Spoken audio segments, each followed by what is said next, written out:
firman Tuhan yang menjadi renungan pagi ini 29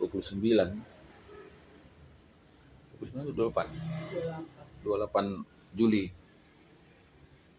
2023. Kita bilangan 21 ayat 1 sampai 3. Perikopnya peperangan dekat Horma.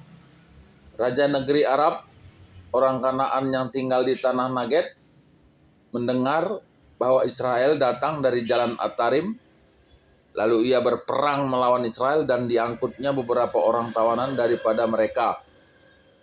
Maka bernajarlah orang Israel kepada Tuhan, katanya, jika engkau serahkan bangsa ini sama sekali ke dalam tangan kami akan menumpas kota-kota mereka sampai binasa.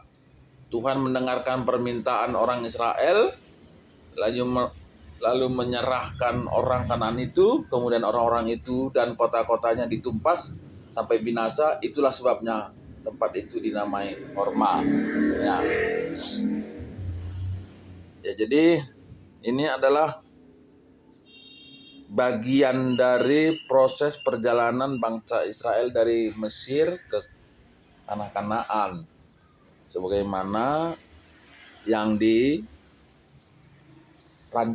Tuhan dari satu daerah di mana bangsa ini dibuang atau jadi budak yang dikeluarkan untuk menuju tanah perjanjian, itulah tanah Kanaan. Dan dalam perikop ini kita melihat bagaimana Israel berperang melawan orang Arab ya. Jadi sebetulnya ada orang bilang gitu ya, bahwa sebetulnya orang Kanaan itu sebetulnya orang Arab gitu. Orang Arab. Ada yang bilang begitu, tapi kalau dalam perikop ini sebenarnya orang Arab gitu. Apakah itu Arab atau Arab? Ya kita nggak tahu juga ya. Tapi kata orang dulu begitu. Tapi ini orang Arab. Entah siapapun itu ya. Entah siapapun yang menghuni tempat itu. Tapi itu sudah dipersiapkan Tuhan untuk orang Israel. Dan pada bagian ini ada kemenangan gitu ya. Ada kemenangan. Nah, apa yang bisa kita tarik dari perikop ini sebetulnya ya kembali kepada konteks rancangan Tuhan. Ya. Konteks rancangan Tuhan. Dalam beberapa bagian Alkitab sering juga disebut kenapa doa-doa kita itu tidak kesampaian atau tidak dijawab. Salah satu oleh karena permintaan kita itu tidak sesuai dengan rancangan Tuhan. Itu salah satu. Permintaan kita itu tidak sesuai dengan apa yang menjadi rancangan Tuhan di dalam kehidupan kita. Tapi ketika doa kita itu seturut dengan rancangan Tuhan, nah itu akan dijawab atau direalisasikan. Dan ini yang terjadi dalam perikop ini. Bagaimana bangsa Israel ini bernajar, dan oleh karena najarnya itu memang seturut dengan rancangan Tuhan bagi bangsa ini. Dan yang kita lihat adalah kemenangan. Nah, saya kira itu yang perlu juga jadi renungan bagi kita, bahwa menjadi pertanyaan gitu dalam hati kita, sebetulnya apa sih rancangan Tuhan dalam kehidupan kita gitu ya. Apa sih rancangan Tuhan dalam kehidupan kita? Dan kalau kita sudah mulai menemukannya itu, maka berdoalah terkait dengan rancangan itu, tujuan dari rancangan itu.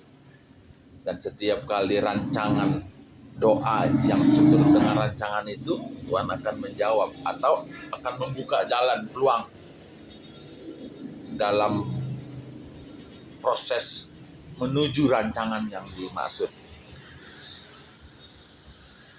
Dan rancangan-rancangan yang dipersiapkan oleh Tuhan itu ya rancangan yang baik gitu ya, damai sejahtera, dan tentu sesuai dengan misi dari Alkitab, yaitu keselamatan bagi dunia.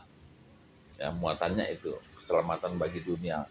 Walaupun mungkin dalam rancangan kehidupan kita itu adalah sesuatu yang kecil sebetulnya.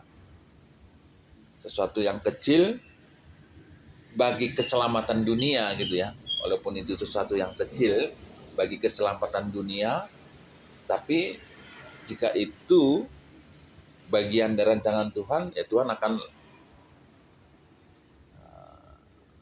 proses. Dan banyak orang melakukan sesuatu yang sebetulnya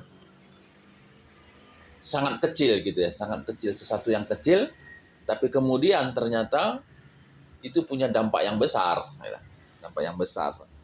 Dan ya Alkitab seringkali menyatakan bagaimana orang-orang yang bertanggung jawab terhadap satu masalah yang kecil atau tanggung jawab yang kecil, Tuhan akan perlihatkan hasil yang begitu besar, yang sering kita katakan sesuatu yang tidak pernah kita pikirkan, sesuatu yang tidak pernah kita lihat, sesuatu yang tidak pernah terbelit dalam pikiran kita, justru itu yang diperlihatkan Tuhan. Ya, saya kira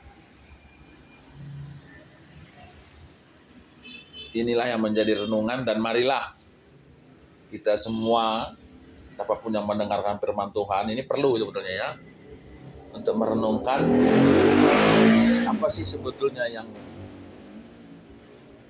dirancangkan Tuhan bagi kehidupan kita pribadi lepas pribadi. Ketuahan kalau si magikan kata di bata dengan si makai kenca iba 10 na dokter hari. Haleluya. Amin.